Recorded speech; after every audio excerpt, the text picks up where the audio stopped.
എല്ലാ കൂട്ടുകാർക്കും അയാൻസ് വേൾഡിലേക്ക് ഒരിക്കൽ കൂടി സ്വാഗതം. ഒരു പുതിയ വീഡിയോ ആയിട്ട് ഞാൻ വീണ്ടും എത്തിയിട്ടുണ്ട്. ഇന്നത്തെ റെസിപ്പി മറ്റൊന്നുമല്ല, തേങ്ങ വറുത്തരച്ച് വെച്ച കൊഞ്ച് തീയൽ. അടിപൊളി ടേസ്റ്റിൽ, അതുപോലെ വളരെ ഈസിയാണെന്നും പറയാൻ പറ്റില്ല, ഇത്തിരി പണിയുണ്ട്. അത്രത്തോളം ടേസ്റ്റിൽ കഴിക്കണമെങ്കിൽ ഇത്തിരി ബുദ്ധിമുട്ടൊക്കെ ഉണ്ട്. അപ്പോൾ നമുക്കിത് എങ്ങനെയാണ് വെക്കുന്നതെന്ന് നോക്കാം. ഫസ്റ്റിൽ നമുക്കിതിലേക്ക് ആവശ്യത്തിനുള്ള തേങ്ങ ഒന്ന് വറുത്തെടുക്കണം. തേങ്ങ ചെറുക്കാനും ബാക്കിയുള്ള കാര്യങ്ങളൊക്കെ അറിയാമല്ലോ, അതുകൊണ്ട് അതൊന്നും ഞാൻ പ്രത്യേകം കാണിച്ച് സമയം കളയുന്നില്ല. അപ്പോൾ നമുക്ക് ആദ്യം ഒരു ചട്ടി അടുപ്പത്ത് വയ്ക്കാം. അതിലേക്ക് 1 ടീസ്പൂൺ വെളിച്ചെണ്ണ ഒഴിച്ചു കൊടുക്കാം. അത്രയും വേണമെന്നില്ല, ഒരു അര ടീസ്പൂൺ ആയാലും മതി. അതിനുശേഷം അതിലേക്ക് ആവശ്യത്തിന് തേങ്ങ ചേർത്ത് കൊടുക്കാം. ഞാൻ 1 മുറി തേങ്ങയാണ് എടുത്തിട്ടുള്ളത്. തേങ്ങ വറുക്കുമ്പോൾ ശ്രദ്ധിക്കേണ്ട കാര്യം, ലോ ടു മീഡിയം ഫ്ലെയിമിൽ വെച്ചിട്ട് വേണം ചെയ്തെടുക്കാൻ. ഹൈ ഫ്ലെയിമിൽ വെച്ച് ചെയ്താൽ പെട്ടെന്ന് കുറച്ച് ഭാഗം കരിഞ്ഞു പോകും, കുറച്ച് ഭാഗം മൂക്കാതെയും കിട്ടും. കറക്റ്റ് പരുവത്തിന് കിട്ടണമെങ്കിൽ ലോ ടു മീഡിയം ഫ്ലെയിമിൽ വെച്ചിട്ട് ചെയ്യണേ. ഇനി ഇതിലേക്ക് ഒരു 4 ചെറിയ ഉള്ളിയും കൂടെ ഞാൻ ചേർത്ത് കൊടുക്കുന്നുണ്ട്. ഇനി ഇതും കൂടെ ചേർത്തിട്ട് നന്നായിട്ടൊന്ന് മൂപ്പിച്ചെടുക്കാം.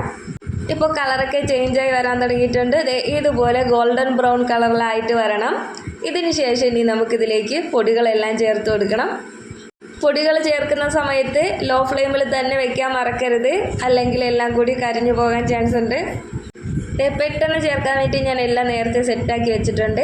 മല്ലിപ്പൊടി, മുളക് പൊടി, മഞ്ഞൾപ്പൊടി. മല്ലിപ്പൊടിയും മുളക് പൊടിയും 2 ടീസ്പൂൺ വീതം എടുത്തിട്ടുണ്ട്. രണ്ടും ഒരേ അളവിലാണ് എടുത്തിട്ടുള്ളത്. മഞ്ഞൾപ്പൊടി 1/4 ടീസ്പൂൺ. ഇനി ഇതെല്ലാം കൂടി ചേർത്തിട്ട് വീണ്ടും നന്നായിട്ട് ഈ പൊടികളുടെ പച്ചമണം മാറുന്നത് വരെ ഒന്ന് വഴറ്റി കൊടുക്കണം. അപ്പോൾ എരിവിനനുസരിച്ച് മുളക് പൊടിയും മല്ലിപ്പൊടിയൊക്കെ നിങ്ങൾക്ക് കൂട്ടുകയും കുറയ്ക്കുകയൊക്കെ ചെയ്യാം. കാശ്മീരി ചില്ലി ആണെങ്കിൽ ഒരു 3 ടീസ്പൂണോളം എടുക്കാം.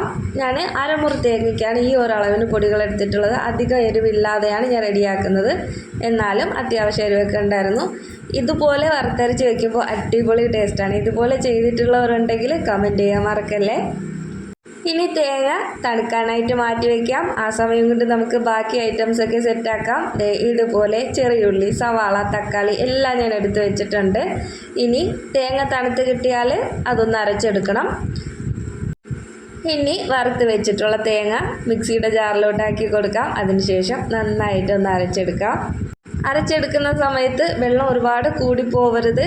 കുറച്ച് വെള്ളം ചേർത്തിട്ട് അരച്ചെടുക്കുമ്പോൾ കറക്റ്റ് നമ്മൾ കല്ലിൽ അരച്ചെടുത്ത അതേ പരുവത്തിൽ തന്നെ കിട്ടിക്കോളും. ഇതുപോലെയാണ് ഞാൻ അരച്ചെടുത്തിട്ടുള്ളത്. അതുപോലെ തന്നെ അധികം അരയാതെയും വരരുത്, ഒരുപാട് അങ്ങ് അരഞ്ഞു പോവുകയും വേണ്ട. ആ ഒരു പരുവത്തിൽ എടുക്കണം.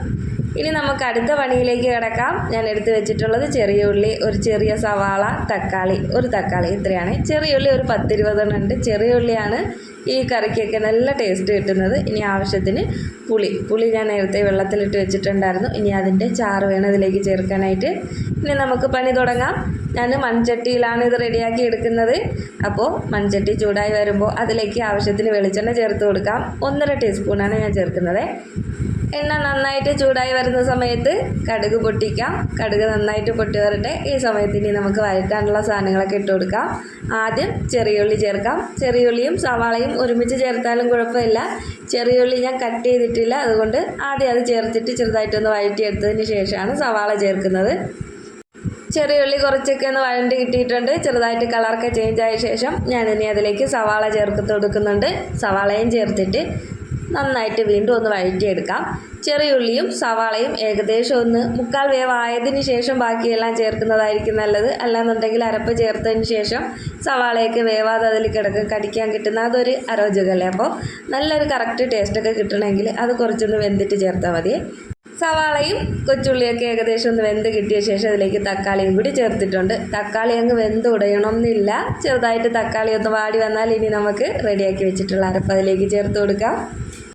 അരപ്പും കൂടി ചേർത്ത് ബാക്കിയുള്ള അരപ്പൊക്കെ കഴുകി അതിലേക്ക് ഒഴിച്ച് എല്ലാം കൂടി സെറ്റാക്കി എടുത്ത ശേഷം നന്നായിട്ട് തിളയ്ക്കാനായിട്ട് വെയിറ്റ് ചെയ്യണം. അപ്പോൾ എൻ്റെ ചാനൽ ആദ്യമായിട്ട് കാണുന്ന കൂട്ടുകാരുണ്ടെങ്കിൽ വീഡിയോ ഇഷ്ടമായാൽ ലൈക്ക് ചെയ്യാൻ മറക്കരുത്. അതുപോലെ തന്നെ ഇഷ്ടമായാൽ ചാനലൊന്ന് സബ്സ്ക്രൈബ് ചെയ്യാൻ മറക്കല്ലേ. സബ്സ്ക്രൈബ് ചെയ്യുന്ന സമയത്ത് തൊട്ടടുത്തുള്ള ബെല്ലൈക്കണും കൂടി ഒന്ന് പ്രസ് ചെയ്തേക്കണം. എന്നാൽ മാത്രമേ ഞാനിടുന്ന വീഡിയോസിൻ്റെ എല്ലാം നോട്ടിഫിക്കേഷൻ കറക്റ്റായിട്ട് നിങ്ങളിൽ എത്തുകയുള്ളൂ. അപ്പോൾ അതും കൂടി ചെയ്തേക്കാൻ മറക്കല്ലേ. അതുപോലെ തന്നെ നിങ്ങളുടെ ഓരോ കമൻറ്റും വളരെ വിലപ്പെട്ടതാണ്. നിങ്ങളുടെ അഭിപ്രായം അറിയിക്കാനും മറക്കരുത്. ഒത്തിരി കുക്കിംഗ് വീഡിയോസൊക്കെ ഞാനിതിൽ അപ്ലോഡ് ചെയ്തിട്ടുണ്ട്. അപ്പോൾ പ്രീവിയസ് വീഡിയോസൊക്കെ കാണാത്തവരാണെങ്കിൽ അതും കൂടി എടുത്ത് കാണാൻ മറക്കല്ലേ. കൊഞ്ച് വെച്ചിട്ട് തന്നെ കൊഞ്ച് റോസ്റ്റ് റെഡിയാക്കുന്ന ഒരു വീഡിയോ ഞാൻ ചെയ്തിട്ടുണ്ട്. അപ്പോൾ അതൊക്കെ ഒന്ന് എടുത്ത് കണ്ടേക്കണേ.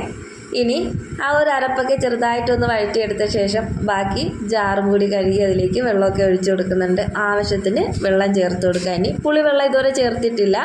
അരപ്പെല്ലാം ചേർത്തതിന് ശേഷം ആവശ്യത്തിന് പുളിപ്പിനനുസരിച്ച് പുളിവെള്ളവും കൂടി ചേർത്ത് കൊടുക്കാം.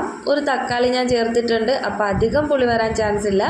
തക്കാളി 2 എണ്ണമോ അല്ലെങ്കിൽ നല്ല പഴുത്ത പുളിപ്പുള്ള തക്കാളിയാണ് ചേർക്കുന്നതെങ്കിൽ പുളിവെള്ളം കുറച്ചുകൂടി ഒന്ന് കുറയ്ക്കണേ. വെള്ളമൊക്കെ ചേർക്കുമ്പോൾ ഒരുപാടങ്ങ് കൂടിപ്പോവാനും പാടില്ല, അതുപോലെ തന്നെ ഭയങ്കര തിക്കായിട്ട് വരാനും പാടില്ല. ആ ഒരു പരുവത്തിന് ചേർക്കണം. പിന്നെ ഇതിലേക്ക് പുളിവെള്ളം ഞാൻ ഈ ഒരു സ്റ്റേജിലാണ് ചേർത്ത് കൊടുക്കുന്നത്. ഇനി ഇതൊന്ന് നന്നായിട്ട് തിളച്ച് വരണം. തിളച്ച് വന്നതിന് ശേഷമാണ് ഞാനിതിലേക്ക് ഉപ്പ് ചേർക്കുന്നത്. ഉപ്പ് ഇതുവരെ ചേർത്ത് കൊടുത്തിട്ടില്ല.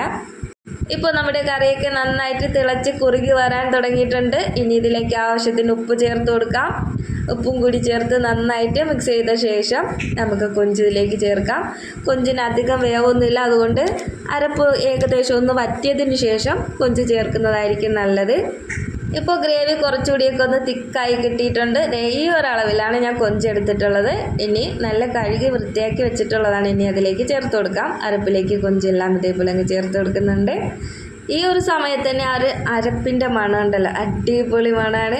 പിന്നെ കൊഞ്ച് കറി വെച്ചാലും കറിയിൽ നിന്ന് കൊഞ്ച് തീർന്നു പോയാൽ ആ ഒരു ഗ്രേവി മാത്രം മതി ചോറ് കഴിക്കാനായിട്ട്, അത്ര ടേസ്റ്റാണ്. അപ്പോൾ ഈ ഒരു രീതിയിൽ വെച്ച് നോക്കിയിട്ടില്ലാത്തവർ ഉറപ്പായിട്ടും ഒന്ന് ചെയ്ത് നോക്കണേ. ഞങ്ങളുടെ തിരുവനന്തപുരത്തൊക്കെ ഈ ഒരു സ്റ്റൈലിലാണ് വയ്ക്കുന്നത്. വേറെ ജില്ലകളിലൊക്കെ ഈ ഒരു രീതിയിൽ വെച്ചിട്ടുണ്ടെങ്കിൽ ഉറപ്പായിട്ടും കമൻറ്റിലൂടെ പറയാൻ മറക്കല്ലേ.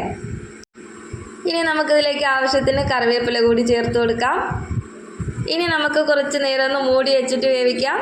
ഒരു ലോ ഫ്ലെയിമിലോ അല്ലെങ്കിൽ മീഡിയം ഫ്ലെയിമിലോ വെച്ചിട്ട് മൂടി വെച്ച് വേവിക്കുകയാണെങ്കിൽ ആ ഒരു കറിവേപ്പിലയും എല്ലാത്തിൻ്റെയും ആ ഒരു ഫ്ലേവറൊക്കെ ഇറങ്ങി ഒരു അടിപൊളി കറിയായിട്ട് തന്നെ കിട്ടും. അപ്പോൾ കുറച്ച് നേരം ഇതുപോലെ മൂടി വെച്ച് വേവിക്കാനും മറക്കല്ലേ. അതുപോലെ തന്നെ ലോ ഫ്ലെയിമിൽ വെച്ചിട്ട് ഇതുപോലെ വറ്റിച്ചെടുക്കുമ്പോഴാണ് ആ ഒരു കറിയുടെ കറക്റ്റ് ടേസ്റ്റൊക്കെ കിട്ടുന്നത്. മൺചട്ടിയിലായതുകൊണ്ട് ടേസ്റ്റ് കുറച്ച് കൂടും. അപ്പോൾ നിങ്ങൾ ഇതുപോലുള്ള കറികളൊക്കെ ഉണ്ടാക്കുകയാണെങ്കിൽ പ്രത്യേകിച്ച് മൺചട്ടികളിൽ വെക്കാൻ ശ്രദ്ധിക്കണേ. ഏറ്റവും ടേസ്റ്റ് കൂടുതൽ അതിന് തന്നെയാണ്. അപ്പോൾ നമ്മുടെ രുചികരമായിട്ടുള്ള കൊഞ്ച് തീയൽ ഇവിടെ റെഡി ആയിട്ടുണ്ട്. തേങ്ങ വറുത്തരച്ച അടിപൊളി കൊഞ്ച് തീയൽ സെറ്റായിട്ടുണ്ട്. ചോറിൻ്റെ കൂടെയും കുറച്ച് കപ്പയും കൂടി ഉണ്ടെങ്കിൽ അടിപൊളി കോമ്പിനേഷൻ ആയിരിക്കും. അതുപോലെ തന്നെ അപ്പം, ചപ്പാത്തി ഇതിനൊക്കെ നല്ല സൈഡാണ്. അപ്പോൾ ഇതുപോലെ എല്ലാവരും ട്രൈ ചെയ്ത് നോക്കണം. അതുപോലെ തന്നെ എൻ്റെ ചാനൽ ആദ്യമായിട്ട് കാണുന്നവർ സബ്സ്ക്രൈബ് ചെയ്യാനും മറക്കരുത്. ഇനി നമുക്ക് അടുത്തൊരു വീഡിയോ ആയിട്ട് കാണാം. അതുവരേക്കും എല്ലാവർക്കും ടാറ്റാ, ബൈ.